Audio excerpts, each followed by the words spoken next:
Sebab itu tidak salah siapa yang menilai pemimpin Islam itu pemimpin yang beriman dan bertakwa melihatkan kepada bagaimana cara hidupnya, cara berpakaiannya, cara bergaulnya, bagaimana pasangannya. Subhanallah.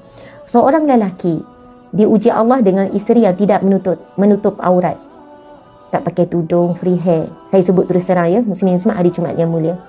Maka tidak salah jika orang menilai bahawa lelaki ini tidak menjalankan tanggungjawabnya sebagai lelaki.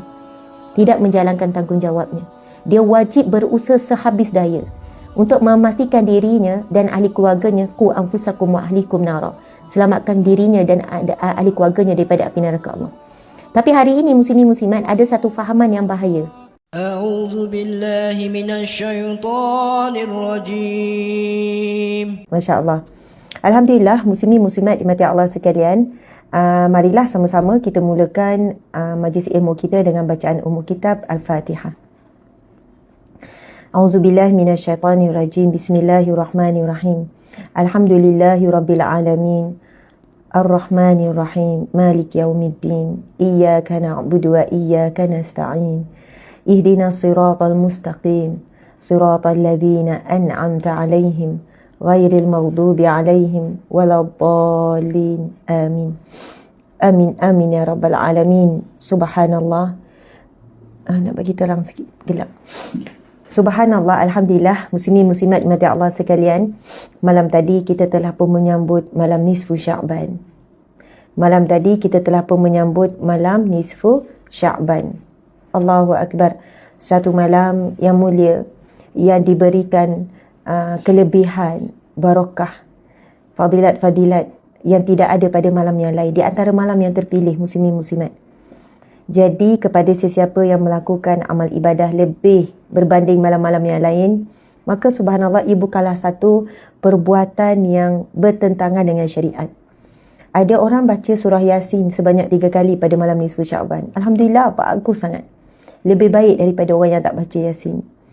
Nak baca 2 kali boleh, nak baca 1 kali boleh, nak baca 5 kali pun boleh. Subhanallah. Ulama terdahulu menjadikan amalan ataupun mencadangkan bila orang bertanya, nak buat apa ni Tuan Guru bila malam nisfu Sya'ban ni, nak buat apa? Macam tu kan. Biasanya orang-orang alim, orang-orang soleh, Tuan Guru ni dia akan cakap, perbanyakkanlah baca Quran. Nak baca banyak mana? Orang kampung, orang awam akan suka tanya, dia perlukan guideline.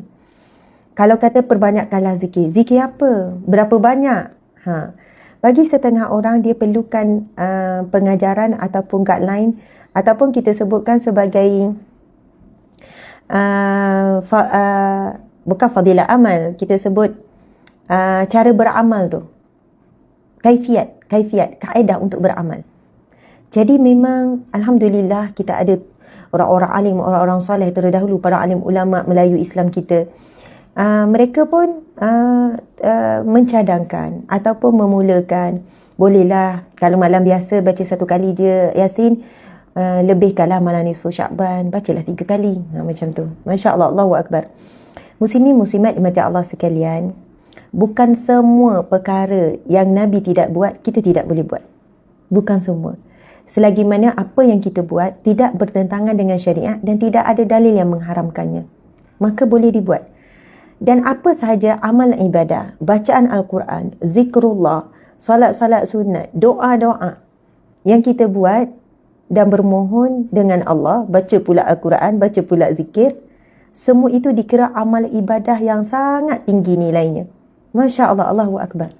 Yang dilarang adalah menyandarkan perbuatan tersebut kepada Nabi SAW. Yang dilarang adalah kalau kita sebut Nabi SAW baca Yasin 3 kali pada malam nisfu Sya'ban, itu dilarang. Baik, kalau siapa yang tak nak buat baca Yasin 3 kali, boleh je nak baca surah Al-Kahfi. Kebetulan malam tadi malam Jumaat, nak baca surah lain, tak ada masalah. Perbanyakkan baca Quran, perbanyakkan amal ibadah dan perbanyakkan doa. Muslimin muslimat, doa ni ibadah umum. Bahkan kita boleh doa dalam bahasa Melayu. Doa pasal anak peksa, doa supaya dapat kerja, doa supaya kita dapat anak-anak yang baik. Doa ini ibadah umum. Masya Allah. Memanglah betul bila mereka ada yang sebut doa yang paling afdal adalah daripada hadis Nabi. Masya Allah, betul. Kita tidak nafikan. Tetapi tidak salah pun kita nak berdoa dengan doa yang disusun oleh alim ulama. Berdoa dengan doa yang kita sendiri susun dalam bahasa Melayu. Minta sendiri. Ya Allah, hari ni interview, ya Allah. Lembutkanlah hati panel yang interview tu, ya Allah. Ya Allah, berilah idea-idea. Adakah itu dikira salah? Adakah bila orang tanya, ada dalil tak? Ada hadis tak tu? Masya Allah, Allahu Akbar. Perbuatan itu tidak bertentangan. Jadi bagi kita yang kurang memahami hal-hal perbezaan pendapat, kita bila dengar orang berbahas tak habis-habis, bila tiba hari-hari kemuliaan tentang amalan dan sebagainya, kita memilih jalan diam, kita terus beramal. Muslimin muslimat dimati Allah sekalian. Masya Allah, Alhamdulillah, mudah-mudahan satu hari nanti perbahasan, polemik, pergaduhan, tuduhan bid'ah, tuduhan sesat, tuduhan begini begitu akan berakhir, muslimin muslimat. Tidak ada kebaikan pun kita meneruskan sedangkan masyarakat dah mula faham. Semuanya makin faham. Muslimin muslimat dimati Allah sekalian. Jadi Alhamdulillah segala pujian bagi Allah. Kita telah pun hampir nak masuk ke minggu ataupun hujung yang terakhir, nak masuk Syakban yang terakhir. Dah tak lama dah kita nak masuk Ramadan ni, muslimin muslimat. Tak lama dah. Allahu Akbar, Allahu Akbar. Masa begitu cepat berlalu. Rasanya baru saja Ramadan hari tu. Jumpa balik dah Ramadan. Baru saja sambut raya. Walaupun dalam PKP. Nak sambut lagi. InsyaAllah kali ini tidak ada lagi PKP. Muslimin muslimat dimati Allah sekalian. Alhamdulillah ala kulli hal. Terima kasih kepada semuanya. Sahabat-sahabat yang tetap juga setia menyokong dan hadir. Kita ada lebih kurang kehadiran ni, campur dua ni, media ni dalam 2,000 lebih. Sebenarnya kan page ni, Ustazah sekarang ni kalau Ustazah live page ni tak berubah tau. Kalau contoh kan okey, tapi nanti kita tengok. Sahabat-sahabat, ini waktu tengah hari, waktu yang mencabar juga bila kita nak buat perkongsian ilmu. Masing-masing ada yang sibuk bekerja dan ada yang tidur. Kalau memang sedap tidur kalau kat rumah ni lepas salat zuhur kenyang dan sebagainya. Dan disebut qailullah tu bukan qailullah ya, qailullah tu tidur sekejap waktu siang tu, dia sebenarnya lepas zuhur pun boleh. Dia bukan semestinya sebelum zuhur, pukul 11 ke 12 tu tak. Dia waktu siang. Yang tidak termasuk adalah lepas asar. Maksudnya kalau ada orang yang tak dapat sempat ambil tidur sedikit waktu siang pada sebelum zuhur, kita boleh tidur lepas zuhur. Tidur pukul 3 ke 3:30 ke, bangun sebelum asar tu. Sebab tidur sedikit pada waktu siang. Sedikit ya, bukan banyak. Bukan terus 2 jam, 1 jam. Tidur sedikit pada waktu siang itu memudahkan dan sangat membantu untuk qiyamul lail, untuk bangun pada waktu malam. Ia membantu muslimin muslimat. Alhamdulillah. Jadi saya mengharapkan sahabat-sahabat yang berada di FB dan juga di TikTok, Masya Allah, bolehlah panjang-panjangkan. Teruskan tulis komen, terus mendoakan sahabat-sahabat. Ada yang minta doa masa kuliah kan. Doakan saya sedang COVID, doakan mak saya, doakan ayah saya, doakan anak. Jadi boleh. Terus saja tulis. Saya sangat suka. Lepas tu nanti ada orang yang akan mendoakan. Saya doakan awak sembuh, saya doakan awak kuat, saya doakan awak dapat kerja, saya doakan awak dapat jodoh. Subhanallah, itu satu bagi saya satu perkara yang baik lah, perkara yang sihat. Masya Allah. Siapa yang nak tanya soalan, siapa yang nak tulis nota, teruskan. Sebab bila anda tulis bagi emoji dan sebagainya, sebenarnya engagement FB perkongsian kita ni semakin naik, semakin baik. Jadi sahabat di FB, alangkah baiknya kalau kalian boleh bantu tekan butang share supaya lebih ramai. Tajuk yang kita bakal bincangkan pada petang ini, tajuk yang sangat penting. Semua orang terlibat dengan tajuk ni. Semua orang secara rata terlibat semua dengan tajuk ni. InsyaAllah saya akan kupas dengan cara yang terbaik, semampu yang boleh untuk kita sama-sama kupas tajuk ni. Masya Allah, Allahu Akbar. Jadi saya juga suka kalau ada siapa yang beri soalan. Namun sebelum tu mari kita berkenalan dulu dengan siapakah penganjur yang istimewa pada petang ini. Masya Allah. Alhamdulillah muslimin muslimat, penganjur majlis ilmu pada petang ini ialah Lajnah Penerangan dan Media Baharu. Okey, Lajnah Penerangan dan Media Baharu Dewan Muslimat PAS Negeri Terengganu. Ringkasannya DMPNT. Saya sebut lagi sekali. Masya Allah, Lajnah Penerangan dan Media Baharu Dewan Muslimat PAS Negeri Terengganu. Masya Allah, Terengganu tu negeri saya. Saya orang Ganu ya, saya orang Ganu kita. Siapa orang Ganu sini? Angkat tangan. Jadi sebab penganjur kita Dewan Muslimat PAS Terengganu ni, jadi kita cakaplah Ganu sikit-sikit. Boleh dah? Saya pun lama duk cakap Ganu. Saya rasa kalau tuan puan pun mungkin ada dok seka. Dok seka tu maksudnya tak sangka. Dok seka. Bunyi macam orang putih tau. Seka tu bulatang Ustazah. Seka. Tapi orang Ganu, bahasa Ganu tak sangka itu dok seka. Mungkin ramai yang dok seka saya ni orang Ganu. Sebab Ustazah dok pernah cakap Ganu. Cakap luar je. Orang Ganu ni kalau cakap KL ni dia cakap orang luar. Cakap orang luar. Kalau orang Ganu cakap luar, orang kata action. Action dia cakap luar. Action teh. Gitu kan. Action, tengok. Sebenarnya perkataan action bahasa Inggeris tu daripada perkataan Terengganu. Action. Tak tahulah kan Ganu ambil Oputika atau ambil Ganu. Jadi tuan-puan sekalian, tak apalah kita capu-capu dah cakap Ganu dah sebab penganjur kita orang Ganu. Terima kasih dah kepada pihak penganjur kita ni. Yang berhormat YB Hajah Zuraida Muhammad Noh, Adun Wanita Negeri Terengganu. Puan Hajah Zaroni Osman, Ketua Dewan Muslimat PAS Negeri Terengganu. Puan Hajah Tuan Roslina Tuan Sulaiman, Timbalan Ketua Dewan Muslimat PAS Negeri Terengganu. Puan Hajah Maznah Puan Hajah Maznah Muftahuddin, Pengurusi Lajnah Penerangan dan Media Baharu, Barisan Saf Kepimpinan Dewan Muslimat PAS Negeri Terengganu dan kawasan-kawasan muslimat-muslimat yang dikasihi sekalian. Gitu. Sedap tak cakap Ganu? Baru nampak Ustazah ni orang Ganu. Kau ingatkan orang memang Ganu gitu. Ingatkan orang Negeri Sembilan. Boleh cakap Nogori. Yelah sebab duduk Negeri Sembilan. Mak ayah Ganu, saya memang Ganu pio. Suami saya pun orang Ganu tapi tak mengaku Ganu, dia orang Besuk. Lagu tu. Kalau orang mana? Orang Besuk. Dia tak mengaku Ganu. Besuk ni Republic of Besuk. Okey, muslimin-muslimat dimati Allah sekalian. Masya Allah, saya ni terima belaka. Siapa buat jepuk? Ustazah ni terima Muslimat PAS jepuk. Ustazah ni orang PAS ni. Orang PAS ni. Cang dah. Memang cang dah. Cara pakaian nampak macam orang PAS Ustazah ni. Dah kalau saya orang PAS, apa salahnya? Dah, tak ada benda kan? Tak apa tau kalau jadi orang PAS. Sokong PAS. Dengan orang UMNO pun saya rapat. Dengan orang mana lagi? Biasa PAS UMNO lagi. PKR lagi. Buat glamour-glamour lagi. PN. PH. Ramai banyak Ustazah. Ramai banyak. Kita ni tak apa belaka kan. Politik ni. Kita kawan semua. Tapi masing-masing ada pendirian. Hormatilah pendirian masing-masing. Ada kot orang kata saya orang BN. Ustazah ni orang BN rasa ni. Orang UMNO ni. Sebab rapat ni. Sebab ada juga program UMNO Ustazah pergi. Ya kalau orang jepuk minta buat pengisian, saya terima je belaka. Siapa-siapa minta buat pengisian, buat tajuk, buat ceramah. Lagu tu, subhanallah. Tapi sayang saya boleh sebut, Dewan Muslimat PAS kan, Dewan Pemuda, Dewan Ulama dan sebagainya. Maksudnya, ini antara mereka yang selalu saya bersama mak ayah, nenek atuk saya dan sebagainya.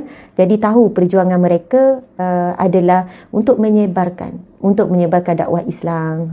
Lagu tu. Semua nak sebar Islam lah ke? PAS, UMNO kan, PKR, PH, semua ada agenda Islam tu. Itulah yang paling utama. Apa pun parti, agenda Islam adalah nombor satu. Agenda Melayu akan bangkit bersama dengan agenda Islam. Sebab kita tahu yang paling besar umat Islam di Malaysia adalah orang Melayu. Bila naikkan agenda Islam, maka terus agenda Melayu akan naik. Tapi jika naikkan agenda Melayu nombor satu, maka ia tidak kuat. Sebab foundation akan berubah. Tapi Islam tidak akan berubah. Menjadikan Islam agenda nombor satu, dapat pertolongan Allah. Dapat redha Allah. Dapat petunjuk dan hidayah Allah. Tapi nak mencari pemimpin yang benar-benar ikhlas, kan, menyampaikan dakwah, inilah menjadi satu cabaran. Jadi kita jangan putus asa, terus berdoa, terus menyokong. Mana-mana pemimpin Islam yang ikhlas, pemimpin-pemimpin Islam yang saleh, yang beriman dan yang bertakwa. Muslimin muslimat yang mati Allah sekalian. Islam itu, iman itu bukan hanya pada kata-kata, bukan pada lidah.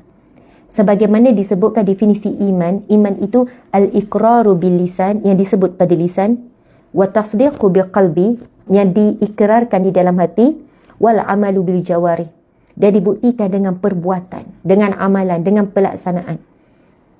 Salah kalau kita cakap iman Islam itu di hati semata-mata. Pakaian, penampilan, pergaulan, semua perlu seiring dengan apa yang digariskan sebagai Muslim, sebagai mukmin, sebagai muttaqin.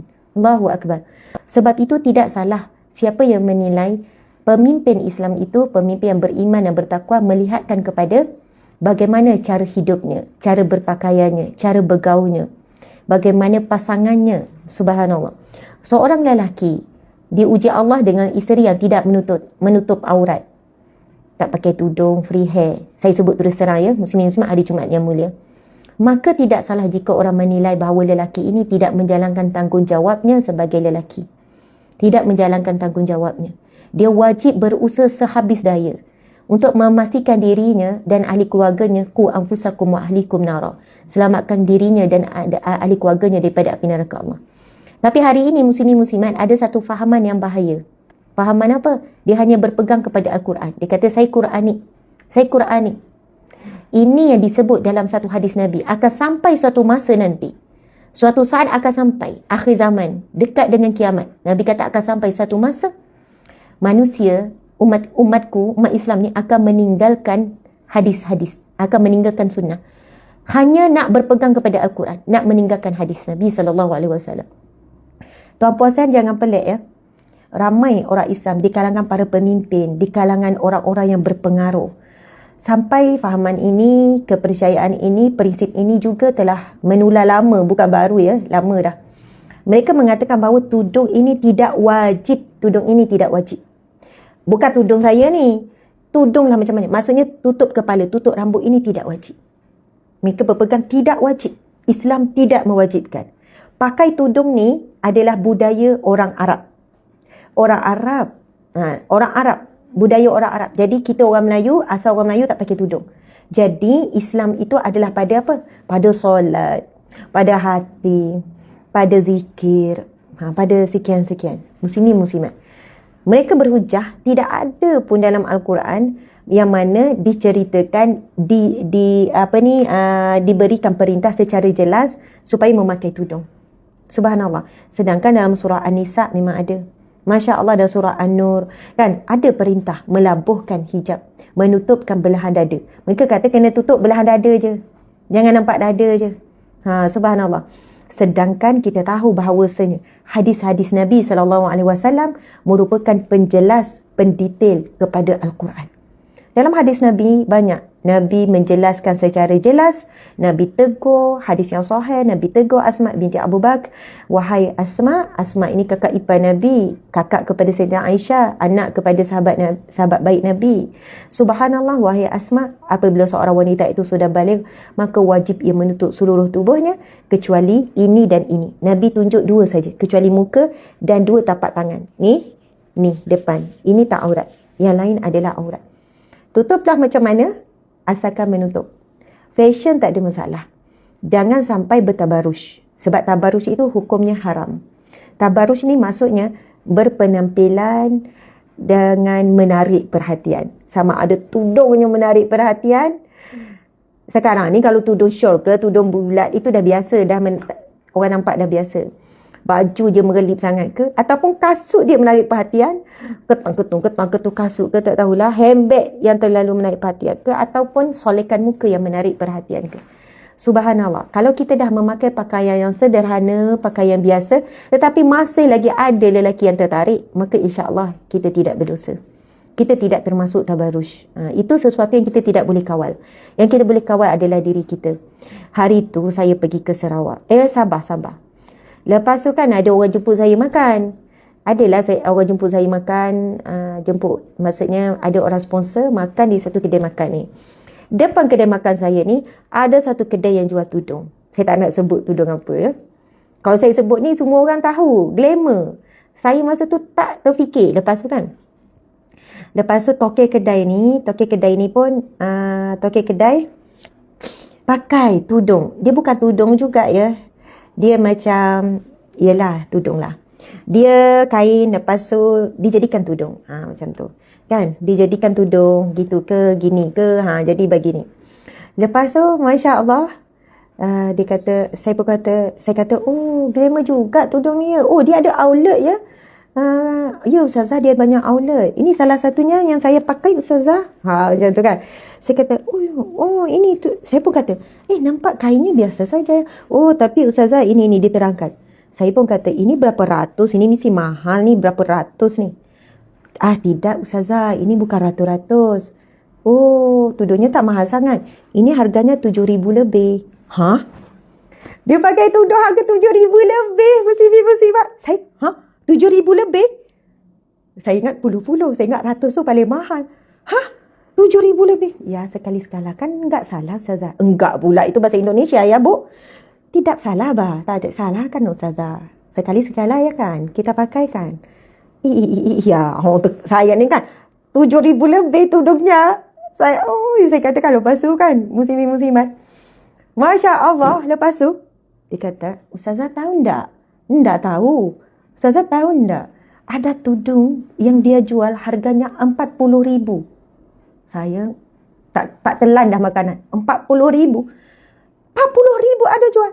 Ya, ada Ustazah. Ada orang beli kan? Ada. Bila dia keluar berebut, orang nak beli. 40,000. Dia hanya keluarkan 40,000 tu mungkin dalam 6 helai macam tu. Jadi orang berebut siapa yang dapat di dalam Malaysia. Bahkan dalam dunia ini, hanya 7 orang saja yang pakai tudung harga itu. Macam tu kan. Lepas tu, ada lagi yang mahal Ustazah. Itu satu saja dalam 60,000 macam tu. Jadi dalam dunia dia... Saya kan, astaghfirullahalazim, saya baru tahu ada tudung harga begitu, harga sebuah kereta kancil, sebuah kereta tudungnya. Saya kata, gimana? Macam mana rasa pakai tudung? Sama saja. Saya tengok, kalau saya tak tahulah jenama tudung ni dah tudung ni harga ni, saya ingat harga puluh-puluh je tuan-tuan sekalian. Nampak gaya tu macam 60-70 je tuan-tuan sekalian. Tetapi ini kuasa branding. Satu tudung yang telah diberi branding, mungkin modalnya hanyalah dalam puluh ataupun ratus-ratus, tapi dijual dengan harga 30,000, 40,000. Tuan-puan sekalian, dari sudut hukum Islam, itu pun perlu dinilai. Sebab dalam Islam, kita tidak boleh menaikkan harga sesuatu produk, sesuatu barang terlampau tinggi daripada modal. Satu hal perkara. Kedua, dalam bab pembaziran. Yalah Ustazah, dia ada duit 20 juta. Beli tudung 40,000, apalah sangat. Betul. Dia kalau nak fikir sifir dunia, betul. Kalau kita fikir. Dia mungkin sudah menderma 10 juta Ustazah. Ya, kita tidak tahu derma dia. Sebab itu sedekah ini dia mengikut ukuran apa? Muslimat. Ukuran rezeki yang Allah bagi. Ukuran rezeki. Kalau orang ada 1 juta, sedekah 10,000 itu sikit Bu. Sikit. Cakap Indonesia lah pula. Sikit. 10,000. Tapi bagi orang miskin, orang susah, RM5 itu sudah besar. Sebab itu ukuran sedekah diukur dengan ukuran rezeki yang Allah beri pada kita. Saya tak tahu nak jawab. Dia kata membazir tak Ustazah? Beli tudung 7,000, 10,000. Duitnya banyak. Rezeki Allah bagi dia banyak. Dia pun sedekah banyak. Tudung 40,000, 50,000. Saya tak jawab terus. Saya bimbang juga nak jawab terus membazirkan sebab sedekahnya pun banyak dan sebagainya. Namun, tuan-puan sekalian, saya nak bacakan satu hadis sahih. Hadis Nabi SAW. 7,000 tu dah boleh pergi umrah. Iya, betul. Sudah boleh beli umrah. Harga tudung 40,000 boleh beli kereta. Betul. Tapi saya nak bacakan satu hadis Nabi. Muslimat, hadis Nabi. Nabi SAW bersabda, sesungguhnya di mahsyar kelak. Hadis ini bermula, barang siapa yang meninggalkan suatu pakaian yang indah, satu pakaian yang mewah, kerana tawaduknya kepada Allah, Allah akan memakaikan pakaian yang indah di mahsyar kelak baginya. Tuan-tuan sekalian, saya ulang lagi sekali. Barang siapa yang meninggalkan pakaian yang indah, maksudnya bukan nak suruh pakai buruk, kena faham ya, pakaian yang mahal, pakaian yang boleh menaikkan mengikut hawa nafsu kita, menaikkan nak kata apa ya, muslimin muslimat, kebanggaan, riak dan sebagainya.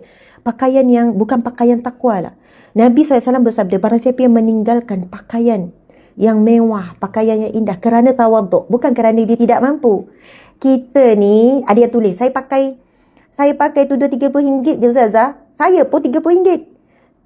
Yelah sebab kita tak mampu. Tapi ini orang yang mampu ni, tapi dia tinggalkan juga. Dia beli yang sederhana juga. Dia boleh tapi dia beli yang sederhana juga. Nabi SAW bersabda, barang siapa yang meninggalkan pakaian indah, pakaian mewah, boleh cari hadis tu, kerana tawaduknya kepada Allah, kerana sedar rizki ni Allah yang bagi, Allah akan hitung, Allah akan tanya, dia akan diberikan pakaian yang indah, pakaian daripada syurga di mahsyar kelak. Muslimin muslimat, di mahsyar ni manusia tidak berpakaian ya. Manusia tidak ada pakaian di mahsyar kelak, tak ada pakaian, tanpa seorang benang. Tapi ada golongan-golongan tertentu yang ada diberi pakaian ketika di mahsyar. Antaranya adalah mereka yang kita bacakan ini. Subhanallah, hadis riwayat Tirmizi dan hadis Ahmad. Masya Allah, barang siapa yang meninggalkan pakaian yang cantik dan mahal disebabkan tawaduk, merendah dirinya di hadapan Allah, sedangkan dia sebenarnya mampu, nescaya Allah memanggilnya pada hari kiamat di hadapan segenap makhluk dan ia disuruh memilih jenis pakaian mana sahaja yang dia kendaki untuk dipakaikan. Ini kelebihannya muslimin muslimat. Hadis riwayat Tirmizi nombor 2481 dan hadis riwayat Ahmad nombor 439. Hadis ini adalah hadis hasan. Tadi saya sebut sahih, minta maaf, hadis hasan. Hadis yang kuat. Hadis hasan, bukan hadis dhaif ya, hadis hasan, hadis hasan. Saya ulang lagi sekali. Barang siapa yang meninggalkan pakaian cantik dan mahal disebabkan tawaduk dan merendahkan diri di hadapan Allah, sedangkan dia sebenarnya mampu, nescaya Allah memanggilnya pada hari kiamat di hadapan segenap makhluk dan ia disuruh memilih jenis pakaian mana sahaja yang dikehendaki untuk dipakaikan. Masya Allah. Muslimin muslimat dimati Allah sekalian. Sekarang ni kita jangan cakap, orang kaya je lah dapat peluang pakaian di mahsyar. Macam ni, contohlah, saya mampu nak beli harga jubah RM200. Dari segi kemampuan macam mampulah 200. Ini contoh saja, bukan saya nak kata saya banyak duit ya. Saya mampulah kalau hitung tu nak beli 200. Tetapi saya tak ambil yang maksimum mampu. Saya ambil yang tengah-tengah. Jadi carilah baju abaya pergi Mekah Madinah itu pun beli yang harga 60, saya beli yang 50 rial. Belilah yang 80. Padahal ini lagi bagus, ini lagi ini lagi ni. Tak apalah. Maksudnya sebab itu disebut kan, Nabi SAW sebut khairul umur awsatuha, yang paling baik adalah yang sederhana. Jangan sampai kita hidup terlalu bermewah, sampaikan bila berjalan daripada hujung sampai hujung semua barang-barang mewah dan sebagainya, kita bimbang tidak ada bahagian kita di akhirat kelak. Subhanallah, dapat ilmu kan, dapat ilmu muslimat, dapat sesuatu kan, Masya Allah. Jadi sebenarnya saya bukan niat Ustazah nak jatuhkan brand tu ya, nak jatuhkan produk. Tidak, saya cuma beri kesedaran. Saya nak berikan sedikit cetusan kesedaran. Percayalah tuan-puan sekalian, produk seumpama ini, subhanallah, dia akan semakin berkembang. Dia jual mahal bukan atas dasar kualiti semata-mata, tapi branding. Bagaimana sesuatu produk itu telah dibrandingkan, dia mahal pada branding. Kalau dari segi kualiti dia boleh sama, bukan hampir. Exactly boleh sama dengan harga yang dijual ratus-ratus. Macam mana boleh jual harga 40,000, macam mana boleh jual harga 20,000. Subhanallah. Ya, saya tahu dia kata diletakkan itu, ini, gini. Dan kita tahu harga permata dan sebagainya itu berapa nilainya. Mungkin sebenarnya, ya, itulah jawapannya pada branding. Okey, muslimin muslimat, minta maaf ya. Tajuk kita apa ni sebenarnya? Tapi mudah-mudahan apa yang disebutkan ni tetap mendapat ilmu pengetahuan. Allah izinkan untuk disebut, ada hikmah dia lah ya. Pihak penganjur jangan marah ya. Ustazah ni macam tak ikut tajuk. Tajuk kita hari ini ialah mendamba maghfirah Allah. Mendamba maghfirah, pengampunan Allah Subhanahu Wa Taala. Dan semua yang saya sebutkan itu muslimin muslimat, awal-awal tadi, dia terlibat dengan dosa dan pahala. Kena ingat, semua perkara dalam hidup kita ni, saya takut ada orang bagi emoji marah tu kan. Nak marah saya ke, nak marah penjual tudung ke, tapi saya selalu bersangka baik. Yang orang bagi emoji marah dekat FB ni, tersilap bagi. Mungkin anak dia tekan kan, mungkin dia nak bagi emoji lain ni. Wallahu alam, tak apa. Kita buat tak nampak emoji marah. Tapi kadang-kadang haters pun ramai suka datang tengok, lepas tu dia tekan ni. Tak apa, haters pun alhamdulillah. Sebab anda sebab anda juga semakin kuat bertahan. Macam tu kan. Macam paku muslimin muslimat, Paku tu kalau boleh bercakap, dia akan cakap sakit bila kita pukul. Paku, kita pukul ketung sekali, aduh sakit.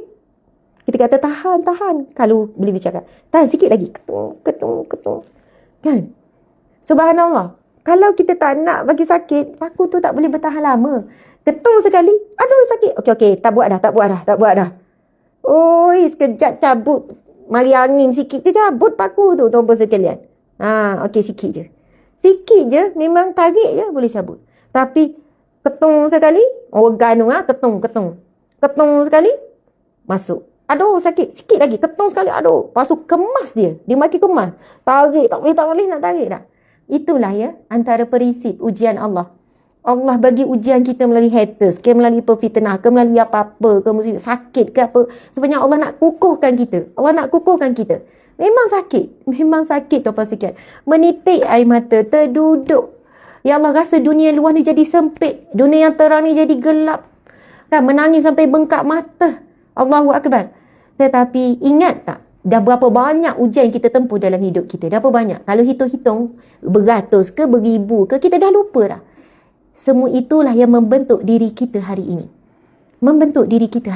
Terima kasih ya Allah di atas segala ujian yang datang daripada Allah direct ataupun melalui perantaraan manusia. Subhanallah, Allahu Akbar. Allah nak kukuhkan kita. Sebab itu kalau kita nak tengok satu pokok itu kuat atau tidak, bukan tengok masa tenang. Kita tengok masa ribut datang tu. Ribut datang, hujan ribut datang, kita pun tengok. Kita kata, kuatnya pokok ni. Semua pokok lain tumbang, pokok ni satu kuat. Akar dia kuat. Masya Allah, Allahu Akbar. Jadi, ada yang bahas tu. Yang lain tu tiruan. Yang mahal betul-betul tu sebab original. Ya, saya faham. Tuan-tuan sekalian, saya faham. Sebab original memang mahal. Yang tiruan murah. Betul-betul. Kita tolak tepi berbincang pasal tudung tadi tu. Cuma wahai para wanita sekalian, hadis Nabi tadi tu memberikan kepada kita satu kefahaman. Bukan semua kita beli mengikut kemampuan, ada kita beli mengikut keimanan. Sebab bila kita membeli satu mengikut keimanan, pakaian ni tu pasal handbag juga pakaian, kasut juga pakaian. Masya Allah. Ya, semualah kan, semua ni. Jadi kalau kita walaupun mampu tapi kan tawaduk kita tahu harta ini adalah milik Allah, bukan milik kita. Jadi kita lebih banyakkan portion sedekah berbanding untuk beli diri kita. Sedekah itu adalah yang kekal. Macam tu, subhanallah. Okey. Muslimin muslimat yang dirahmati Allah sekalian, kita akan pergi pada tajuk mendamba maghfirah Allah Subhanahu wa taala. Okey, maghfirah maksudnya apa? Maghfirah adalah membawa maksud pengampunan Allah, pembelaan Allah terhadap hamba-Nya daripada terkena azabnya. Jadi bila kita sebut maghfirah, ya Allah, aku mohon maghfirah-Mu, iaitu aku mohon perlindungan-Mu daripada azab api neraka. Ini Ar-Raghib Al-Ashbahani menyatakan al-maghfirah membawa maksud pembelaan Allah terhadap hamba-Nya daripada terkena azabnya. Faham ya? Bila kita sebut maghfirah, ya Allah, aku mohon maghfirah-Mu ya Allah. Maksudnya kita mohon perlindungan Allah daripada azab api neraka Allah, ataupun azab Allah di dunia lagi. Itulah maksud maghfirah. Boleh juga membawa maksud pengampunan. Sebab bila kita dapat pengampunan Allah, membawa maksud kita dapat keselamatan daripada api neraka Allah Subhanahu wa taala. Antara firman Allah yang menyebut perkataan maghfirah ialah wallahu yad'u ilal jannati wal maghfirati bi izni. Sedangkan Allah mengajak ke syurga serta memberikan keampunan dengan izinnya. Subhanallah, Allahu Akbar. Jadi tajuk ini sangat sesuai dengan kita ni telah pun diambang Ramadan. Sebab kita tahu awaluhu rahmah wa awsatuhu maghfirah wa akhiruhu itqum minan nar. Masya Allah. Ramadan itu awalnya adalah rahmat. Kan? Awalahu rahmah, di pertengahan itu maghfirah, dan di akhirnya adalah pembebasan daripada api neraka Allah Subhanahu wa taala. Jadi jangan tunggu satu Ramadan untuk kita mula melakukan amal ibadah. Bermula daripada saat ini, hari ini. Hari ini hari apa, muslimin muslimat? Hari ini hari apa? Hari ini hari Jumaat. Hari Jumaat, muslimin muslimat. Apa maksud Jumaat? Jamaah, himpun. Okey. Hari Ahad. Hari Ahad adalah hari satu. Ahadun, bahasa Arab, Ahad satu. Isnaini, dua. Itu hari Isnin, hari yang kedua. Kiraan minggu ataupun kiraan hari di dalam Islam bermula daripada hari Ahad. Ahadun, 1. Isnaini, 2, hari Isnin. Salasa, hari yang ketiga. Salasa, bahasa Arab salasa, salasun, 3. Hari Selasa tu hari ketiga. Arba'ah, Rabu. Yang bahasa Melayu kita Rabu ni. Sebab itu hari-hari kita ni bahasa Melayu, kita ambil bahasa Arab tu. Hari Rabu, Raba'ah itu 4. Khamsun bahasa Arab. Khamis, hari yang kelima. Bila masuk hari Jumaat, hari yang ke-6, tak keluar sitah, tak keluar sadisah, tetapi hari Jumaat disebut Jumaat Jama'ah, Jama', hari yang dimaksudkan dengan himpun. Terhimpunnya pengampunan Allah, terhimpunnya rahmat Allah, terhimpunnya kebaikan. Hari Jumaat ini penghulu segala hari. Hari yang afdal, hari yang mustajab doa, dan Nabi SAW sebut sesungguhnya pada hari Jumaat itu terdapat 12 jam hari, bukan malam, hari. Betul lah. Daripada siang tu pukul 6, hari tu pukul 7 sampai ke 7, 12 jam kan. Nabi SAW sebut, ini hadis yang sahih. Hadis sahih muslimin muslimat. Nabi sebut pada hari Jumaat itu, hadis yang sahih, pada hari Jumaat itu adanya terdapat 12 jam. Yang mana ada satu masa yang apabila sesiapa meminta, pasti Allah makbulkan. Dan Nabi kata carilah waktu itu pada di hujung, selepas asar, di hujung hari Jumaat. Kejap lagi masuk asar. Lepas asar sampai maghrib disebutkan dalam hadis Nabi ini, dan para alim ulama tidak bercanggah pendapat. Itulah antara waktu yang mustajab doa. Banyak-banyak minta pada waktu tu. Janganlah sebut benda pelik-pelik lepas asar ni, waktu Jumaat ni. Ni saya bacakan hadis Nabi ni. Hadis sahih riwayat Bukhari. Itu umum. Itu tak, dik? Yang pasal selepas asar Jumaat. Bukan yang tu. Okey. Muslimin muslimat yang dirahmati Allah sekalian, Masya Allah, Allahu Akbar. Okey. Ya. Ni, sesungguhnya terdapat satu waktu pada hari Jumaat apabila seorang hamba muslim meminta kepada Allah akan perkara kebaikan pada waktu tersebut, melainkan Allah akan memberikan apa yang dia mintanya. Waktu tersebut adalah selepas asar. Nabi kata, ini adalah sahih, hadis sahih riwayat Ahmad, waktunya adalah selepas asar. Siapa nak minta lepas asar ni? Ya Allah, kurniakanlah jodoh yang baik. Kurniakanlah suami seorang lelaki, ya Allah. Suami yang baik, lelaki yang baik, ya Allah. Pada tahun ini juga, ya Allah.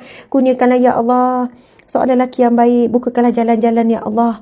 Ya Allah, ya Rahman, ya Rahim. Aku dah pun ada seorang lelaki, aku berkenan sangat, ya Allah. Engkau maha tahu isi hatiku, ya Allah. Ya Allah, bukakanlah juga hatinya untukku, ya Allah. Dah crush dah ni, ya Allah. Memang dah crush dah ni. Tapi tak tahu, ya Allah, dia suka tak padaku, ya Allah. Mudah-mudahan bukakanlah pintu hatinya, ya Allah. Dia lelaki yang baik, engkau maha tahu. Saya pun nak sebut, ya Allah. Malu. Amin, amin, amin. Contoh. Kita boleh minta dengan Allah khusus dalam umum. Itu khusus lagi. Itu khusus juga, ya Allah, kurniakanlah, temukanlah dengan jodoh yang baik, jodoh yang soleh tahun ini. Boleh. Yang tak boleh terlalu khusus ni, ini dilarang. Dalam khusus, ya Allah, temukanlah, ya Allah, pada seorang lelaki, ya Allah, seorang lelaki yang kerja government. Sebab kerja government ni mudah nak buat pinjaman. Kerja government ni dijamin. Kalau macam mana pun berlaku wabak ke apa ke, ada pencen. Contoh, macam mana pun mesti inilah dijamin sikit lah. Nak kerja government, paling kurang gaji ni, pakai kereta Honda, good looking, tinggi-tinggi sikit, cerah-cerah sikit kulit. Yang tu tak boleh lah, tuan-puan sekalian. Jangan tak beradab kita dengan Allah. Terlalu minta satu doa khusus sangat. Tapi kalau umum, ya Allah, berikanlah seorang lelaki yang soleh, yang baik, ya Allah, yang boleh menjalankan tanggungjawabnya, menanggung nafkah, ya Allah. Kurniakanlah pada tahun ini, ya Allah. Mudah-mudahan tahun ini, ya Allah, dikurniakan, ya Allah, menjadi isteri orang. Ya Allah, teringin sangat nak jadi seorang ibu, ya Allah. Nak sangat mengandung, ya Allah. Nak rasa nikmat macam mana mengandung dan melahirkan anak, ya Allah. Kurniakanlah, ya Allah. Contoh kan. Muslimin muslimat, Masya Allah, Allahu Akbar. Sebab ada orang tanya, bab doa ni boleh ke nak minta khusus sangat, sekian-sekian nak dapat straight A? Ya Allah, boleh je. Ya Allah, berikanlah straight A. Boleh saja, muslimin muslimat. Kan, Masya Allah, Allahu Akbar. Tapi jika Allah tak beri straight A, Allah beri straight B pun, kan, ada hikmah dia. Saya sebenarnya nak kupas pasal isu SBP, Sekolah Amal SM, SBP, Sekolah Bersama Penuh. Tapi nantilah, jika diizinkan Allah.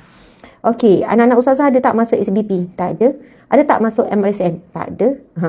Tu jawapan ringkas. Mula-mula kan, itu jawapan ringkas sikit lah. Anak-anak ustazah tak cerdik Sedih lah pula kalau tanya gitu kan. 3 orang dah sekolah menengah, tak ada SBP, tak ada MSN, tak ada sekolah-sekolah ni. Sebenarnya contoh anak saya yang pertama, Atika kan, result dia tu memang dia dapat SBP, dia dapat sekolah-sekolah sama penuh dengan nilai-nilai yang lain. Dia macam ni, tak apalah, saya kena kupas waktu lain bab ni. Saya subhanallah, tahniah ibu bapa yang anak sekolah SBP, MSM, sekolah-sekolah yang high class, sekolah-sekolah yang ni, alhamdulillah, tahniah. Tapi saya akan kongsikan beberapa perkara kepada ibu bapa yang anaknya tak dapat. Subhanallah, supaya membahagiakan dan menggembirakan. Dan bukan semua ibu bapa yang target sekolah SBP. Bukan semua ibu bapa yang target ni. Dan kepada anak-anak yang sedang kecewa tak dapat sekolah asrama penuh, nampak mak ayah kecewa, it's okay. It's okay mak ayah kecewa. It's okay kamu kecewa. Subhanallah, semuanya is okay. Subhanallah, apa yang Allah takdirkan. Ustazah nak jadi seperti hari ni, menempuh banyak kegagalan, menempuh banyak kesedihan, menempuh banyak perkara yang diimpikan tak dapat, menempuh banyak sesuatu yang dirancang tak dapat. Impian nak begini, mak tak bagi kan. Impian nak sekolah ni, mak tak bagi. Impian nak masuk universiti ni, mak kata pergi sana, gini-gini. Belajar sungguh-sungguh, rasa macam confident dapat A. Tengok-tengok C, kawan-kawannya dapat B pun dah okey. Rasa macam boleh jawab semua. Rasa macam A ni. Tengok-tengok C, kawan-kawan B kan, tak jauh sangat lagi. Masya Allah, Allahu Akbar. Banyak kali tuan-puan sekalian, ya Allah, Allahu Akbar. Itulah corak kehidupan kita. Nanti kita cerita semula ya. Okey, muslimin muslimat dimati Allah sekalian. Sekarang saya nak baca satu hadis Nabi dan saya akan jawab satu soalan yang sangat penting. Biasalah ayat orang perempuan, ayat penguat. Sangat sekali sebenarnya dah kuat. Bang, saya ada perkara yang sangat penting. Tapi perempuan dia dia suka buat ayat overclaim. Sangat penting. Dengan muka, dengan gaya. Gitulah orang perempuan, overclaim.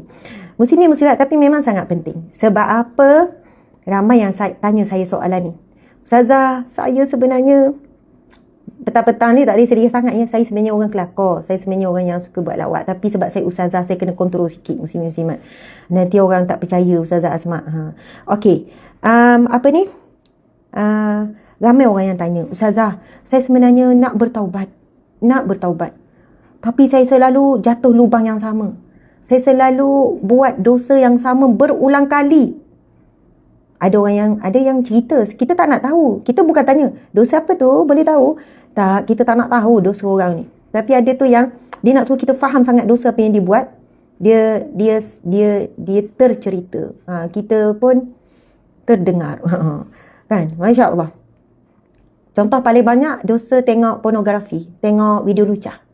Sama ada lelaki ataupun perempuan. Yang perempuan pun ramai buat pengakuan dengan saya. Ketagihan video lucah.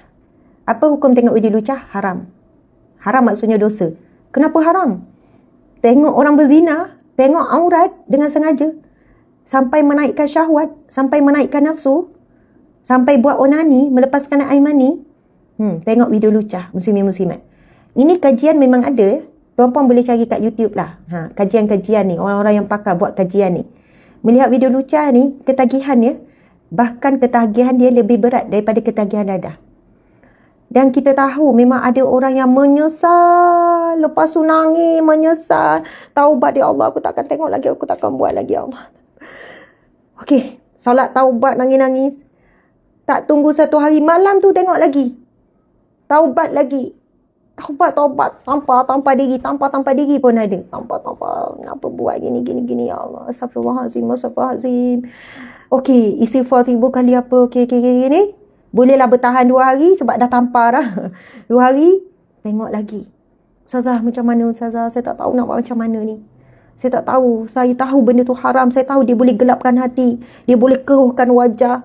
Muslimin muslimat, apapun maksiat, dia boleh menutup pintu rezeki. Maksiat membuatkan titik hitam pada hati. Mengeruhkan wajah. Maksiat akan menyebabkan hati kita tidak rasa manis dengan zikrullah. Tidak manis ketika membaca Al-Quran. Hidup kita jadi tak tentu arah.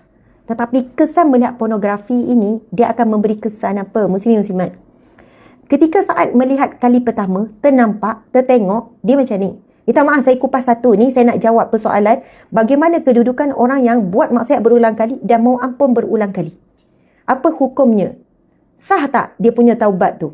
Adakah dia mempermainkan taubat? Lagu tu. Kita nak jawab persoalan ni. Penting kan? Melihat pornografi ni, kenapa Ustazah selalu mention pasal pornografi? Sebab hari ini ramai anak-anak terlibat dengan ketagihan pornografi tanpa ibu bapa sedar. Ramai lelaki termasuk suami orang, bapa orang, atuk orang terlibat dengan pornografi. Adakah lelaki saja? Tidak. Sekarang ni remaja perempuan juga dah ramai mula terlibat dengan pornografi. Begitu juga ibu-ibu, wanita-wanita, isteri-isteri. Dahsyat. Mungkin masa kali pertama tengok, malu. Malu. Tak tengok. Lama-lama, hilang rasa malu, seronok tengok. Memula tengok yang sikit. Lama-lama tengok yang penuh. Lama-lama tengok sekejap. Lama-lama tengok yang lama. Mula-mula nak tengok yang rendah-rendah level. Lama-lama tengok yang hardcore. Itu sebab kahwinlah cepat, kan?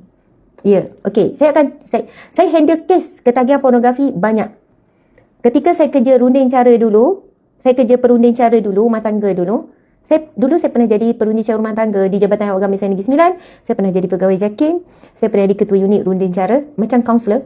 Kes melibatkan pornografi banyak. Penceraian punca pornografi banyak. Pornografi menyebabkan hilang keinginan daya seksual antara suami isteri. Pornografi menjadi penyebab masalah komunikasi suami isteri. Suami nak apa yang dia tengok dalam video duca yang dia tengok. Dia paksa isteri buat perkara yang sama. Suami tidak dapat kepuasan daripada hubungan dengan isteri kerana asbab melihat pornografi. Ramai remaja hari ini bila tengok pornografi lalu membuat onani, istimta, melepaskan air mani dengan tangan sendiri, hukumnya haram ya, menyebabkan kerosakan pada alat kelamin. Kerosakan muslimin-muslimat. Sama ada, minta maaf ya, hilang kemampuan daya seksual lelaki ataupun perempuan. Dan ia boleh menyebabkan banyak penyakit-penyakit lain lagi. Kepada pelajar pula, dia akan bagi kesan tidak dapat fokus dalam pelajaran kerana ketagihan itu umpama seperti orang yang ketagih rokok dadah. Dia kalau rokok ni nikotin bagi segena pada otak, lagi tak dapat, lagi tu dia tak boleh nak buat kerja lain. Bahkan sampai peringkat pernah ibu bapa bawa kepada saya, anaknya dah shaking je. Kesan daripada setiap hari melakukan masturbation, onani. Dalam umur masih sekolah rendah. Sekolah rendah budak-budak, sekolah menengah. Mereka tidak mampu sebenarnya untuk melepaskan amal ini setiap hari. Dia beri kesan kepada kesihatan mental, emosi, fizikal. Banyak muslimin-muslimat. Kalau tahu keburukannya banyak. Allahu Akbar. Tapi hari ini hujung jari saja pornografi. Muslimin-muslimat. Minta maaf lah kalau saya sebut pasal ni sebab bila orang tanya dosa berulang kali. Saya kadang dia kata tapi dosa ni tak melibat. Dia tak nak cerita. Dia kata tapi dosa ni tak melibatkan orang. Dosa ni saya seorang je. Kita terus boleh faham kalau pelajar yang tanya. Kamu tengok pornografi ya? Ya Ustazah, terus nangis. Ya, saya tengok pornografi. Ya. Saya tak buat dosa dengan orang gini. Allahu Akbar. Kalau dia tahulah, melihat pornografi boleh merosakkan masa depan dia. Boleh merosakkan kesihatan sistem reproduktif dia. Boleh merosakkan sistem reproduktif, kesuburan dan sebagainya. Okey, baiklah. Kenapa Ustazah macam tahu banyak je maklumat? Saya perunding cara rumah tangga.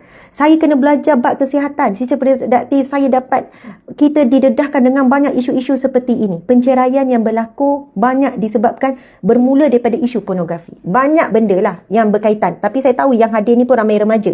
Saya harap remaja hari ni dah semakin matang. Bila dengar saya sebut perkara-perkara macam ni, jangan rasa macam, Ustazah ni lucah lah cakap benda-benda macam ni. Tuan-puan sekalian, ini isu agama. Sebab ada perbincangan ulama. Hukumnya apa? Tengok wudi licah, haram. Onani, pendapat yang paling kuat, haram. Kecuali sekiranya dia memang nak terdedah dah pada zina. Ada yang kata, Ustazah saya buat onani sebab saya nak terdedah pada zina. Macam mana tu kamu nak terdedah? Dah ada pesanan? Belum. Kamu ada duit boleh melanggan pelacur? Tak ada. Saya budak sekolah. Habis tu terdedah macam mana? Kamu nak zina dengan siapa? Tak boleh buat alasan-alasan. Saya kalau tak tu saya akan berzina. Nak zina dengan siapa? Kamu boleh berzina macam mana? Ini yang jadi ringan, boleh jatuh makruh ni bila memang dah terdedah, memang dia boleh buat zina dah ni. Dia nak terlibat sangat dengan zina dah ni. Lalu dia melepaskan keinginan dia tu dengan tangannya yang dipanggil masturbation tu, onani tu. Maka masa tu jatuhlah makruh. Daripada haram zina yang jauh lebih besar, lebih berat. Dosa zina ni antara dosa yang terus Allah azab di dunia ya.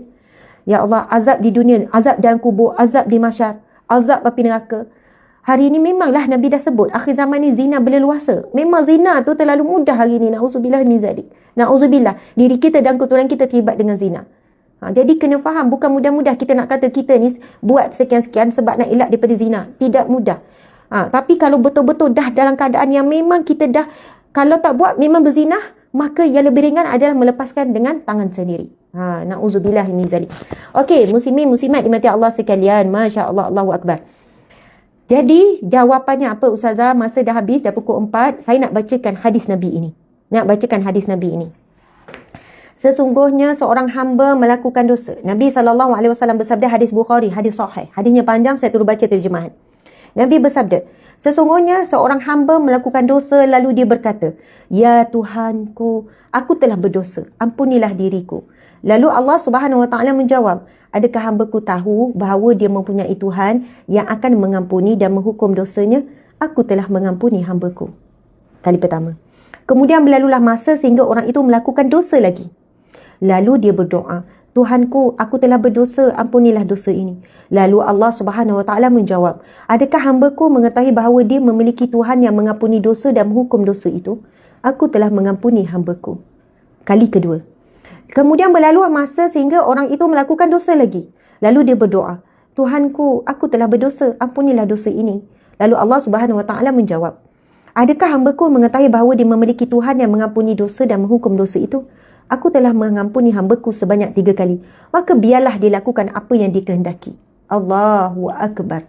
Muslimin muslimat dimati Allah sekalian. Daripada hadis tersebut, kita boleh fahami Allah tidak pernah menghenti. Allah tidak pernah berhenti mengampuni hambanya. Walaupun hambanya tidak berhenti melakukan maksiat berulang kali. Satu, namun kita kena ingat, yang kita bimbang, nyawa kita berakhir ketika kita melakukan maksiat. Dan kena ingat juga, jangan mempermainkan taubat. Jangan mempermainkan taubat. Contoh ya. Okey, buat maksiat ni, dalam rasa berdosa. Tak apalah, malam ni istighfarlah 1000 kali. Malam ni buat salat taubat. Allahu Akbar. Na'udzubillah min zalik. Na'udzubillah min zalik. Allah tahu siapa yang buat maksiat dalam keadaan dia sebenarnya tak nak buat. Dia buat dalam keadaan rasa berdosa. Tapi dia kalah dengan bisikan hawa nafsu. Dia kalah dengan bisikan hawa nafsu tu. Dia kalah. Allah Akbar. Dia bukan buat dengan merancang. Tak apalah, buat. Enjoy. Malam ni solat taubat lah. Enjoy. Alam-alam buat maksiat tu, buat betul-betul. Kan? Malam ni solat taubat, bangun. Tak apalah, esok puasa. Gugur dosa. Tak apalah, Ramadan tak lama lagi. Alah, nanti pergi umrah. Taubatlah depan Kaabah. Nampak tak? Na'udzubillah. Allahu Akbar. Muslimin muslimat dimati Allah sekalian. Sebab itu disebut bila ditanya, apakah ciri-ciri orang yang Allah terima taubat? Ya Allah, saya tengok jawapan ni kan. Siapakah ciri-ciri orang yang Allah terima taubatnya? Iaitu mereka yang tidak melupakan dosanya. Masya Allah. Bila ditanya kepada alim ulama, apakah ciri-ciri yang Allah terima taubatnya? Sebab kita ni kan dah selalu minta taubat, minta ampun dengan Allah. Tapi macam mana Ustazah saya nak tahu saya ni diterima tak taubat? Ada kalam ulama, kalam hukamat menyebutkan orang yang tidak melupakan dosanya, itulah orang yang Allah terima taubatnya. Masya Allah. Tuan-puan sekalian, bukankah bila kita melihat orang lain melakukan dosa, kita teringat dosa kita? Menyebabkan kita tak hina sangat orang buat dosa? Tegur-tegur tapi tak hina. Kita tengok orang ada berpakaian berdedak aurat, ya Allah teringat dosa. Ya Allah, aku dulu pun dedak aurat, ya Allah. Kita tengok ada wanita yang dengan suami dia gini, akhlak dia buruk. Kita tengok ada akhlak buruk wanita-wanita yang viral ke, tak viral ke, Kak Long ke, Kak Ngah ke, Kak Cik ke, yang akhlak ekstrim sikit buruknya kan. Contohlah, minta maaf ya, saya tak nak sebut siapa-siapa. Yang viral ke, tak viral ke. Bukankah bila kita melihat dosa orang lain, kita teringat dosa kita? Cuma kita tak viralkan je dosa kita tu. Kita tak viralkan je akhlak buruk kita tu. Padahal kadang-kadang kita di rumah, kita tempik macam gorila juga. Kan kita pun jadi dinosaur juga, macam nak tekam anak. Tapi kita tak buat live je. Kita tak ni je. Sebab itu orang yang tidak melupakan dosanya, itu antara ciri-ciri orang yang Allah terima taubatnya. Saya kan bila jumpa kalam-kalam hukamak, kalam-kalam ulama begini, dalam sangat maksudnya. Subhanallah, menyebabkan kita ni muslimin muslimat tak rasa kita ni orang baik, orang suci, orang bersih. Kita tengok orang mengumpat, kita pun teringat dulu kita pun mengumpat juga. Kita pun selalu mengumpat orang juga. Subhanallah, kita tengok di media sosial orang mengadu domba. Ya Allah, teringat dosa-dosa aku ngadu domba pun ada juga dulu. Sampai adik-beradik bergaduh sebab kita. Sampai kawan-kawan ada bergaduh sebab kita. Kan? Subhanallah, teringat kita pun ada buat juga dosa tersebut. Tuan-puan sekalian, sebab itu bila nampak dosa orang lain, teringat dosa sendiri. Bila teringat tu, ya Allah, ampunilah dosaku, ya Allah, ampunilah dosa wanita itu. Berilah dia hidayah dan petunjuk. Itulah sifat orang yang Allah terima taubatnya. Muslimin, muslimat, kita memang kena jadi, tak ada pilihan, kena jadi at-tawwabin, orang yang sentiasa bertaubat. Al-mustaghfirin, orang yang sentiasa memohon ampun. Kerana dua golongan ini disebut golongan ahli syurga. Orang yang selalu bertaubat, orang yang selalu masuk, orang yang selalu mohon ampun kepada Allah. Dulu ada dulu saya ceramah kursus kahwin, muslimin muslimat. Ni pecamah kursus kahwin ni, ramai orang peserta kursus kahwin. Ustazah dulu ustazah ceramah kursus kahwin. Kamu ingat apa? Ustazah kelakar. Tapi garang juga. Macam tu. Saya ni kalau ceramah kursus kahwin, saya boleh buat lawak. Tapi garang-garang, tegas-tegas. Masa tu saya terima ada satu soalan. Sebelum saya masuk, ya ada waktu rehat. Kan ada waktu rehat. Lepas tu saya nak ceramah lagi. Lepas tu ada seorang lelaki jumpa. Ustazah, saya nak tanya soalan ni. Soalan apa tu, Cik? Saya nak kahwin dah lagi sebulan. Saya punya pasangan tu pun ada ni. Tapi bakal isi saya ni dah ditebuk tupai. Istilah orang Melayu kan, dah ditebuk tupai. Oh, tupai tebuk. Alah Ustazah ni, Ustazah tak faham ke? Faham, saya faham. Dia tak suci Ustazah. Dia buat ayat tu kan. Dia tak suci. Oh, maksud kamu dia tak suci? Yelah, dia tak ada darah dah lah. Dia dah berzina dengan orang. Saya tak pernah berzina. Saya confused ni Ustazah. Nak teruskan kahwin ke tak nak teruskan? Saya bersalah. Lepas tu saya tanya dia. Lepas tu macam mana sekarang bakal kamu tu? Jangan tunjuk saya tak nak tahu siapa-siapa. Bakal isi kamu tu macam mana sekarang? Dia dah bertaubat. Saya nampak dia memang betul-betul taubat. Kalau dulu dia pakai seksi, sekarang dia dah tutup aurat dengan sempurna. Saya nampak dia dah taubat Ustazah. Dia dah berbeza sangat. Dia dah bertaubat. Dia dah jaga solat semua. Saya kata nanti saya jawab. Dalam bilik nanti saya jawab. Nanti depan dalam, saya takkan tunjuk lah kamu soal tanya saya tu. Saya jawab umum. Saya pun masuklah balik. Saya pun bagi tahulah. Saya terima soalan sekian-sekian. Saya kata begini. Kepada lelaki yang bertanya dan kepada semua. Sebab kalau saya ceramah kursus kahwin tu apa sekian, ini soalan paling banyak saya terima. Ramai pasangan bertunang telah berzina. Ini tunang dia, bakal isteri dia ni nak buat zina dengan orang lain. Tapi yang Ustazah datang kan. Kenapa ni? Macam susah hati. Ustazah, saya dengar Ustazah sebut tadi. Apa dia? Ustazah kata siapa yang dah mulakan hubungan suami isteri ni belum kahwin dengan zina, dengan maksiat, nanti tak bahagia nanti lepas kahwin. Yelah kalau tak taubat, nanti tak bahagia. Ustazah, kami ni tak tahu berapa kali dah berzina tu biasa. Sebab kami fikir lagi pun kami dah nak kahwin, bukan dengan orang lain. Dengan sesama kami ni. Jadi kami memang dah berzina tu biasa sangat Ustazah. Sebab kami fikir kami akan kahwin, lepas tu nanti kami buat taubat lah. Tapi rasa macam takut lah pula. Ke kena cari pasangan lain? Nak cari pasangan lain lah pula. Ke kami kena cari pasangan lain kan? Kau tak boleh bahagia, kau nanti risau lah pula. Dia punya fikir. Nampak tak? Tu penting kalau masa kursus kahwin, penceramah ni, kalau saya memang tekan kau lah bab ni. Sebab ini cabaran orang yang bertunang, tahu tak? Cabaran orang bertunang muda-mudi hari ni, mak ayah pula sporting. Ni bukan sporting, bukan mak ayah sporting ni. Mak, ayah, izinkan anak anda pergi cari barang nikah. Pergilah. Astagfirullahalazim. Wajib mak ayah ikut sama. Duduk dalam kereta berduaan tu. Duduk berdua dalam kereta tunang ni. Mula-mula pegang gear steering, lepas tu tangan hilang sebelah, lepas tu pegang gear box lah pula. Macam-macam tangan tu merayap, tahu tak, walaupun di khalayak ramai berdosa besar. Kami bukan sembunyi-sembunyi kat traffic light. Ya, tapi duduk dua dalam tu. Astagfirullahalazim. Memang banyak muslimin-muslimat. Betul, kena tekan bab ni. Muslimin-muslimat, saya jawab apa? Saya kata begini. Kepada siapa yang telah melakukan apa jua dosa, termasuk dosa zina, maka telah bertaubat, maka ia telah suci. Telah suci, telah bersih. Istilah suci tu adalah istilah dari sudut bahasa Melayu kita lah. Budaya masyarakat Melayu kita. Wanita yang telah berzina ataupun lelaki yang telah berzina. Lelaki berzina tersebut pula lelaki tu tak suci. Bukan main ya. Kalau perempuan berzina, perempuan tak suci. Lelaki berzina, tak ada pula istilah lelaki tak suci. Okey, tetapi dalam Islam suci tak suci ni betul. Orang yang melakukan dosa maksiat, dia dalam keadaan kotor. Kotor bergeluman dengan dosa. Lalu bila dia bertaubat, taubatan nasuha. Taubatan nasuha ada 3 syarat taubatan nasuha. Yang pertama, iaitu menyesal sungguh-sungguh. Sungguh-sungguh dengan air mata, dengan solat taubat, menyesal, insaf sungguh-sungguh. Yang kedua, dia meninggalkan perbuatan tersebut. Tinggal terus. Yang ketiga, dia bernekat untuk tidak mengulangi dosa tersebut. Maka dia telah pun suci daripada dosa, umpama dia tidak melakukan. Masya Allah, Allahu Akbar. Saya sebutkan begitu. Saya kata, jika betul-betul dah bertaubat, dan mana-mana lelaki yang menerima wanita yang telah bertaubat setelah melakukan dosa seperti ini, Masya Allah, anda telah melakukan satu kemuliaan. Anda memberi peluang kepada wanita yang telah suci, yang telah bertaubat. Dan perkara ini pernah berlaku di zaman Rasulullah. Saya cakap begini bukan nak memudahkan. Bukan nak, ustazah ni bila cakap macam ni, hore lah orang-orang yang berzina. Tidak, muslimin muslimat, tidak. Sebab dosa zina ini sangat berat. Taubatnya juga mestilah berat. Bagi pasangan yang berdua-dua mengaku berzina dah biasa ni, muslimin muslimat, saya cakap apa? Memang betul kalau kamu tidak taubatan nasuha. Jangan tunggu selepas nikah besok baru nak bertaubat. Hari ini. Sebab kamu nak nikah 2 minggu lagi kan?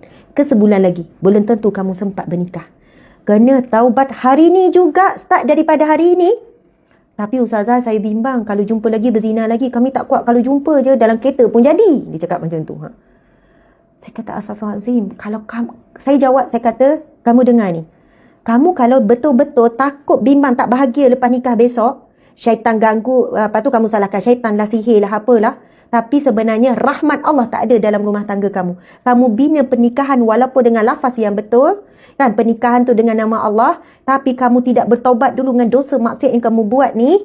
Maksudnya Allah, bimbang Allah tidak memberikan rahmat, mawaddah, sakinah. Kita kena ingat muslimin muslimat. Syaitan dan iblis ni sebelum kahwin buat kita rindu-rindu. Rasa macam, semuanya. Macam tu kan. Semuanya serasi. Awak suka makan apa? Burger. Samalah kita. Padahal tak suka burger pun sebelum tu. Tantang masa tu. Dandan masa tu suka burger. Awak suka warna apa? Saya suka warna biru. Ya Allah, sama. Saya pun memang kalau biru ni lembut, sejuk hati. InsyaAllah. Macam tu. Sebelum kahwin, syaitan buat semua serasi. Abang, saya ada banyak masalah. Masalah apa? Masalah tu, masalah ni. Abang memang dilahirkan untuk menyelesaikan segala masalah adik. Macam tu kan. Sebelum kahwin, semua muslimin muslimat, syaitan. Tapi sebaik akad nikah, syaitan akan tukar peranan dia. Sebab apa? Trofi ataupun anugerah paling tinggi kerja-kerja syaitan ni, muslimin muslimat, anugerah paling tinggi kerja syaitan, anugerah pekerja cemerlang. Anugerah syaitan cemerlang. Kan? Ini ada diceritakan dalam riwayat. Bila syaitan perhimpunan, syaitan ada perhimpunan bulanan mungkin kan. Iblis ketua dia, syaitan. Tu kamu buat apa? Dah buat hamba Allah mencuri. Dah buat hamba Allah berzina. Dah buat hamba Allah ni. Dah buat hamba anak Adam begini. Saya buat anak Adam mengumpat. Saya buat anak Adam gini-gini.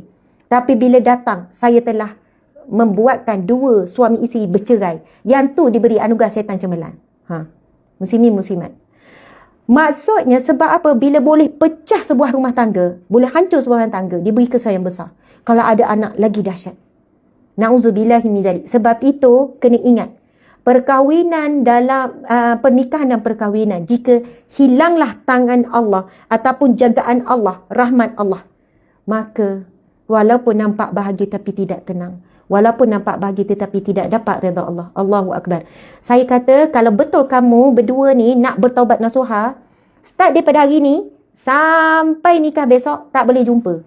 Tak boleh jumpa ustazah. Rindulah ustazah, sayang tak dia kerja. Kamu taubat nasuha ke tak ni?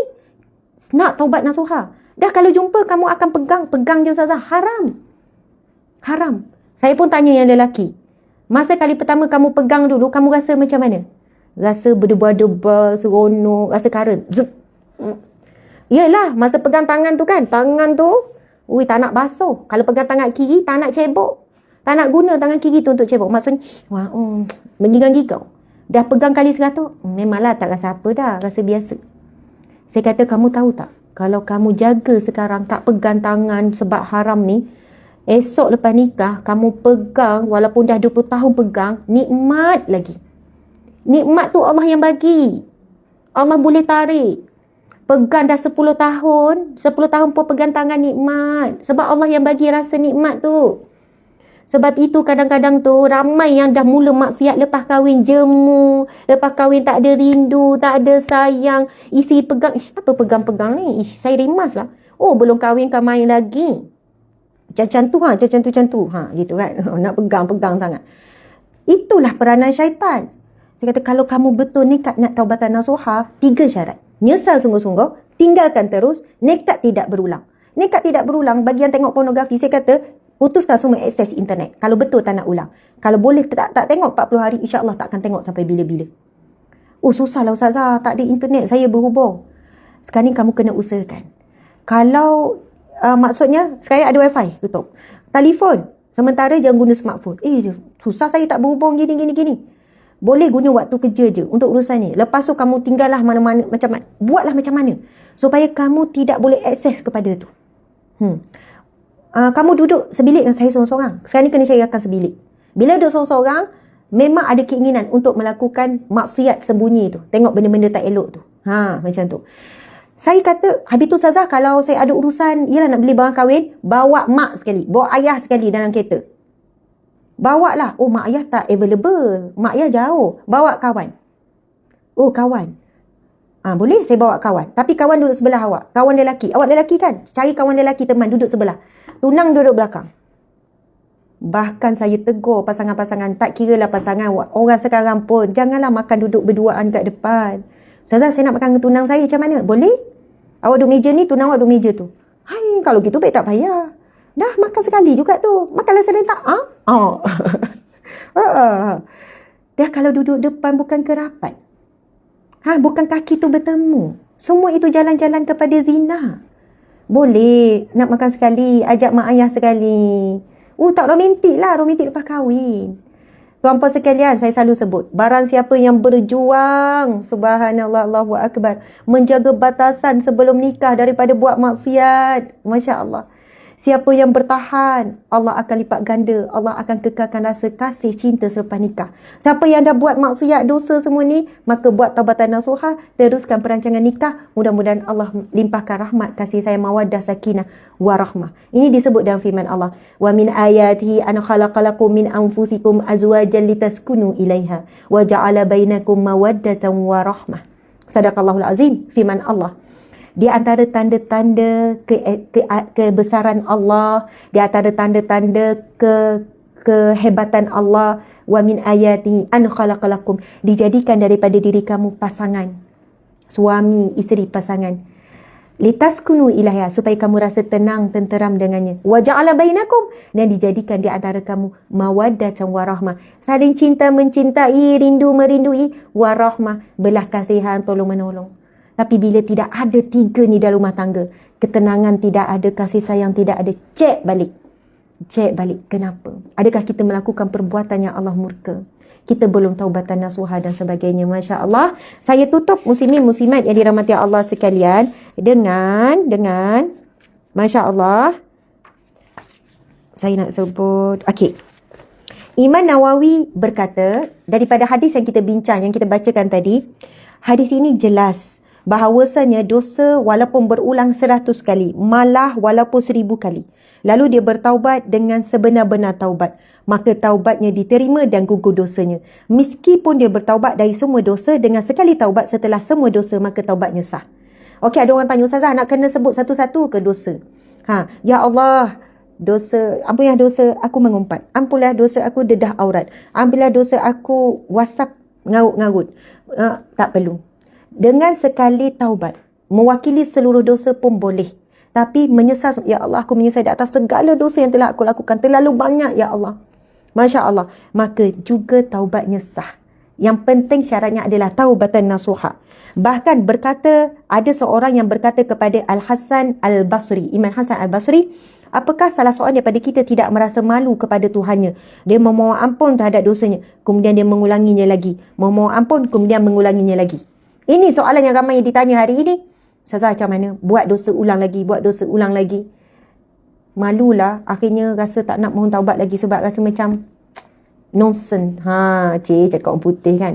No point. Macam tu kan. Lalu Imam Hasan Abbasi berkata, syaitan berharap jika dia berjaya menjadikan kamu merasai demikian, maka janganlah jemu daripada istighfar, janganlah kamu jemu daripada mohon ampun.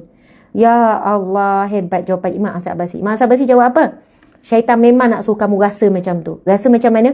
Tak payah istighfar, tak payah taubat lagi. Sebab taubat-taubat buat lagi, taubat buat lagi. Syaitan memang nak suruh kita sampai perasaan macam tu sehingga kita berhenti bertaubat. Muslimin muslimat, memang betul orang yang lalai dalam istighfar tapi buat dosa, istighfar buat dosa. Memang orang yang lalai yang buat istighfar kedudukannya lebih rendah daripada orang yang istighfar dalam keadaan khusyuk. Tetapi ingat, orang yang melalaikan istighfar lagi dahsyat. Macam ni ya. Orang yang melalaikan istighfar, langsung tak istighfar, langsung tak minta taubat, lebih teruk berbanding orang yang istighfar lalai. Istighfar 1000 kali tapi lalai. Jangan berkekalan dalam kedudukan ni. Bimbang istighfar itu tidak mampu pun membersihkan dosa. Sebab dia kena taubatan nasuha barulah bersih dosa. Jadi kita kena naik kepada tingkatan orang yang istighfar ataupun mohon ampun dengan khusyuk, dengan taubatan nasuha. Jadi faham ya? Orang yang melalaikan istighfar maksudnya tak istighfar langsung, tak mohon taubat langsung. Golongan yang kedua, beristighfar dalam keadaan lalai, mohon ampun dalam keadaan lalai, pun buat lagi. Tapi biarlah naik yang ketiga, iaitu orang yang khusyuk dalam, orang yang bersungguh-sungguh, yang bertaubat, yang beristighfar dengan khusyuk.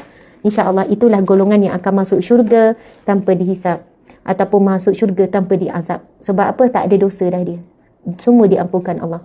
Muslimin muslimat, mohon ampun ni, mohon taubat ni percuma. Masya Allah. Bayangkan kalau kena bayar. Oh, dosa banyak ni. Banyak ni, penuh bilik dosa ni. Ini kira-kira 560,000 ya. Tak payah bayar untuk mohon taubat. Free, percuma. Ya Allah, aku bertaubat kepadamu. Percuma, tak perlu bayar apa-apa. Bahkan dengan kita bertaubat, Allah beri rahman, Allah beri rezeki, Allah beri jalan keluar. Orang yang beristighfar, Nabi sebut, Allah berfirman, Allah beri limpah rezeki bagi orang yang beristighfar. Alhamdulillah, Masya Allah. Jadi mudah-mudahan tajuk kita pada petang ini iaitu mendamba maghfirah Allah. Nampaknya dah dekat asar ke dah asar? Dekat sangat dah dengan asar. Lebih dah, hampir dalam sejam setengah dah waktu kita. Asar nanti jangan lupa waktu mustajab doa. Dalam hadis sahih yang kita bacakan tadi, Nabi sebut pada hari Jumaat ada waktu yang mustajab doa. Siapa yang meminta, Allah tidak akan menolak, Allah akan makbulkan. Nabi kata waktunya ada selepas asar hari Jumaat. Inilah lepas asar ni sampai maghrib. Minta sebanyak-banyaknya daripada Allah. Apa jua doa. Masya Allah. Alhamdulillah. Apa jua doa. Ustazah minta kereta? Boleh. Minta rumah? Boleh. Apa saja. Jangan bertentangan syariat. Tapi mintalah dengan diikat dengan barakah. Ya Allah, berilah kereta yang aku impikan tu. Ya Allah, sekiranya engkau berkati. Ya Allah, diriskikanlah kereta itu dengan berkat, dengan redamu. Ya Allah, aku reda. Ya Allah, sekiranya engkau tidak reda, maka jauhkanlah ia daripadaku. Macam tu. Alhamdulillah. Masya Allah. Terima kasih, saya mohon maaf salah dan silap. Sekali lagi, terima kasih kepada pihak penganjur, iaitu Lajnah Penerangan dan Media Baharu Dewan Muslimat PAS Negeri Terengganu. Masya Allah, Ganu kita dang sangat cakap Ganu tak apalah. Okey, terima kasih kepada semua yang hadir. Terima kasih dan mohon maaf salah dan silap. Mudah-mudahan kita dapat manfaat, dapat maghfirah, pengampunan dan perlindungan daripada azab neraka.